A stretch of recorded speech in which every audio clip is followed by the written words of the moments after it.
Here we go again, the third of the new 6 trial super epics, Yeti Mutant. Now, this guy, I think he's pretty cool. I think he's pretty fun, kind of like the rest of the super epics, actually.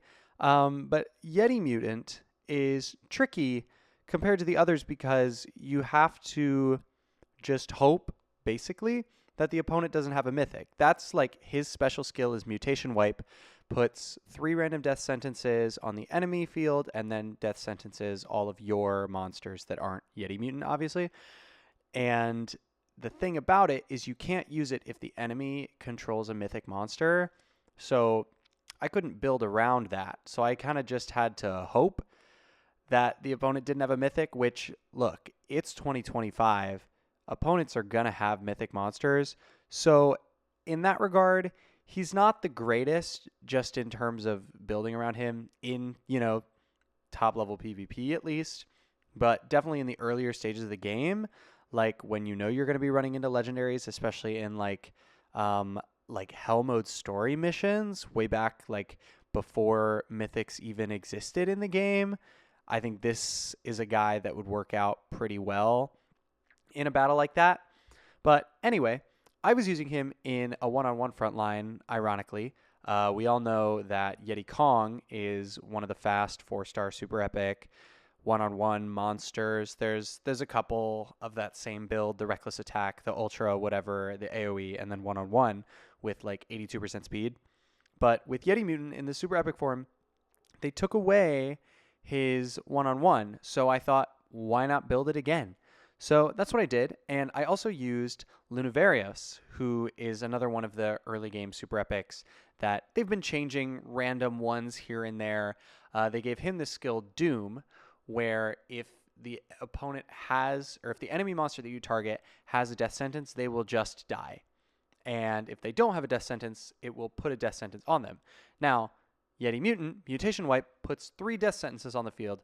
Lunavarius is sleep immune, and Yeti Mutant used to be a sleep monster. So I made this one-on-one team, and then I was just using Link Water at the back because Yeti Mutant's water, and I was trying not to use mythics because if you don't have a mythic on your field, he gets an unbreakable shield. So that's kind of the premise behind this team, and I had a lot of fun with it. So let's take a look at these battles.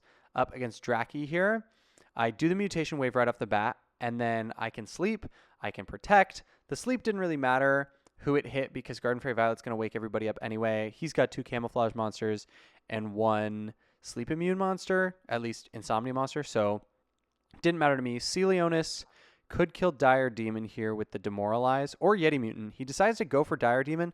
Not sure why, but I just killed the Garden Fairy Violet there with Doom. And yeah, I don't know why he killed Dire Demon because Tega Senshi can't do Assassinate anymore. So, I don't know. That's on him. I kill off, I forget that epic's name, but the guy that used one-on-one, kill him off with Geomagnus. And then we use Elm Omnicide to kill the Tega Senshi. Now I've got a Blood Fury ready for this Asmodia.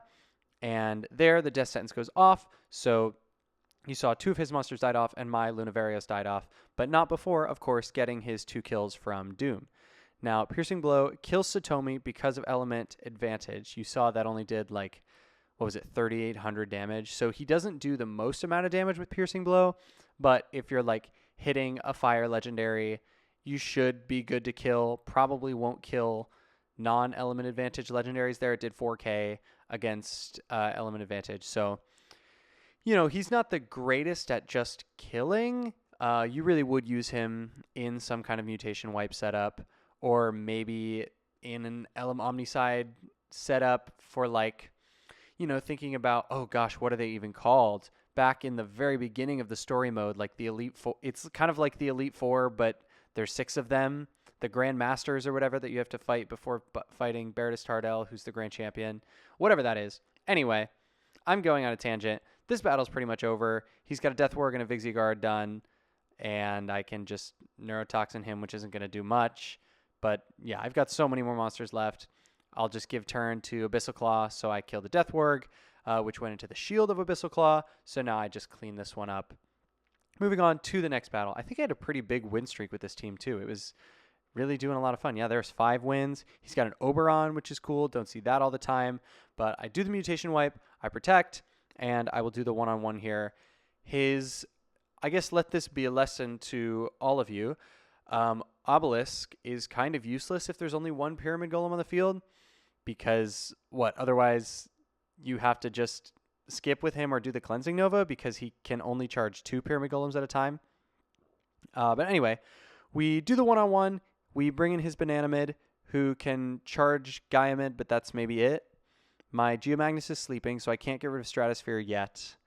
Banana Mid, let's see what he does. He could go for a solo sleep, I guess, on Stratostrike. Oh, double counter slash. Or strike, sorry, double counter strike. So I lose Geomagnus there. Now I'm thinking, okay, I've got plenty of time. Gaia Mid can only charge Banana Mid or Obelisk or kill Stratosphere, which great, works out for me. Didn't want him on the field anyway. So now I do the Link Stealth All because I have the time for it, honestly. And now I've got a pretty decent amount of control. I just skipped there. The death sentence goes off, so he loses Obelisk and Oberon from Yeti Mutant. Yeti Mutant is still sleeping. I do the instant Sun Killer into a Nullifying Strike to try and kill Obelisk, but it just barely doesn't do enough, which is kind of annoying. So now he can load. I'm thinking about what I want to do. I give turn to the Triviathan to kill off Gaia Mid, and then I was going to try and go around with the Nullifying Strike to kill Obelisk. Didn't work. He does a Blessing Mortar rather than doing a load, which I don't think was the right play. Clearly, this guy is not a Pyramid Golem master like I am. That's a joke, by the way. I've barely used them because I've been so wrapped up in using all these new Super Epics. I haven't even made a video on the Pyramid Golems yet, but I need to because I'm really excited to use them. I think they're really fun. Anyway, kill the Vivimid. I've got this dual give turn and double blood crave ready. So I kill Cyber Roach and Vivimid because, again, like I said earlier, if you leave Obelisk with just one Pyramid Golem, he's kind of useless. So, yeah, see, he can load an already loaded Obelisk if he wants, but otherwise what's he going to do? He can't solo sleep. Everybody's poisoned. And he can't, does he have Counter-Strike? Yeah, so he just has to load an empty loader, I guess. Give turn to Yeti Mutant so I can Piercing Blow the Sprigolo, and now I've got a double blood crave. I think I go for Obelisk, yeah, because I don't want to eat the Xeno Prism Beam yet, but I think he still has it, right, because I killed 2 of them at a time. Yep, so he kills my Sturgeonitis. Cyclophena, I'm always scared of, but at this point I don't think, I'm not even going to try to do the math. I'm just going to see what she does. Even Onslaught. Okay, great. So I got lucky with the Cyclophena entrance there.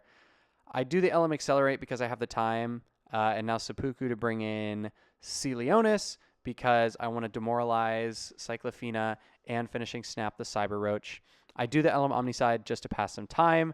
Now, Majory here, I went for the Counter-Strike, completely forgetting that in this update they added an Unbreakable Shield on her, which something I didn't quite process when reading those update notes is that's just permanent. Some monsters have unbreakable shields with conditions. The first one was Gabrielle, where if you have fewer monsters remaining. Now we have Yeti Mutant, where if you don't have a mythic on your battlefield. But Marjorie, now it's just she always has an unbreakable shield.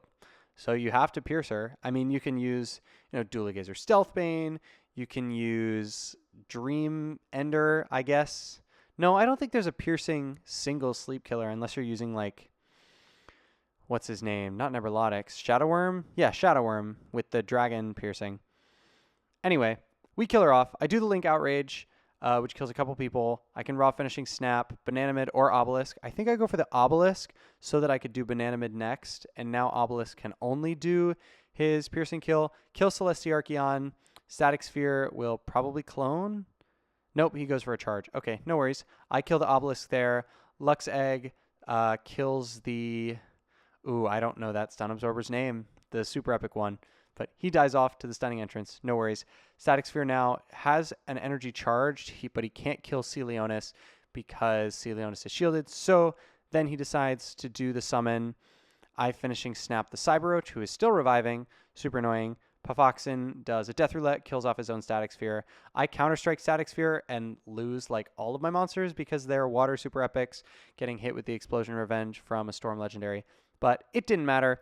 We finished him off there. Moving on to the next battle against Oaks. This one was cool because it's oh, look, it's the new super epics against Yeti Mutants. So 2 Yeti Mutants up against each other.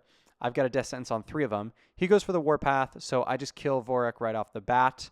Molterion enters. I kill off my own Stratosphere with a Reckless attack because Vorik's double Death Revenge put Stratosphere to hold ground. Molterion could... I don't even really know. I don't think he can do the send back yet. Oh, no, he can. Molten Gift. There it is. But I just kill him off because it's been, 150 seconds? So in 100 seconds, he'll start doing the thing. I kill Cleoion with the Doom, and then I can Elm Omnicide pull a boss and get a kill on Dire Demon. I've got Blood Fury on Geomagnus now, which means I can kill Revenarchion. Oncodragon can't Guardian Execute yet because of Korither, but their Korither dies, so now he can Guardian Execute the Dire Demon. I have an Ellen Omnicide ready for the Charybdia, which, as you saw, did a ton of damage to her. I don't have Link yet for Triviathan, so I'm kind of just passing some time. His Gearcroc is going to eat that Blood Fury and die off. Yeti Mutant now could go for the Piercing Blow, but I don't know that that would kill a Dire Demon. I think it might. We'll see if he even goes for it. Because also, like... Oh, I haven't even protected with Dire Demon yet. That's why. Okay, so he kills off my Triviathan. No worries. Revenarchion does have Revenant Strike ready, I think. We'll see if he has the secret skill. Oh, he just skips. And now he does the Guardian Execute on the Dire Demon. Great, great, great. Could kill Sturgeonitis here. Yep. Unfortunate for me. No worries. Piercing Blow the Lava Hawk. Revenarchion can strike. Oh, he does slash. Kills Gyomrai. His Anka Dragon dies off to the entrance death sentence. I can give turn here to Geomagnus and Yeti Mutant. Why did I do that? Oh, so I could Piercing Blow Flare Vern and then have the double Poison Eater ready for the Nox Egg. That was smart because Nox Egg has shield entrance. So we killed those two. He's got his Octozoth at the back here. Goes for the Element Omnicide just to take the shield off Kirikenchi. So now he can kill him with Chrono Killer. If he even decides to do that, he does. Orca has the kill now. I can't really do much other than Raw Demoralize with the Celeonis. His Crack Claw can do the double Poison Eater, which is going to activate the Stun Revenge from Torpedorus, but Octozoth has Stun Bisector, so that's not a huge deal for him. If he decides to do that, we'll see. Yep, he does. Eats the Stun Revenge by half. No worries. Pandanorca is not going to be able to kill Ianrax with a Chrono Killer, which I think is what he does, even though he has Blood Crave charged. I feel like a Blood Crave might have a better chance of killing an Ianrax than a Chrono Killer, but whatever. I kill the Octozoth. I do an Abyssal Stealth, and then the Earthquake to get the team turn, kill off Pandanorca, kill off Crack Claw with this sneak attack, and that is going to do it for this Yeti Mutant video. I think he's really cool. I loved using him with Doom. Mutation Wipe is super unique. Hope you guys enjoyed this super epic video. Look forward to the rest of the 6 Trials monsters soon. Thank you all so much for watching, and I will see you guys in the next video.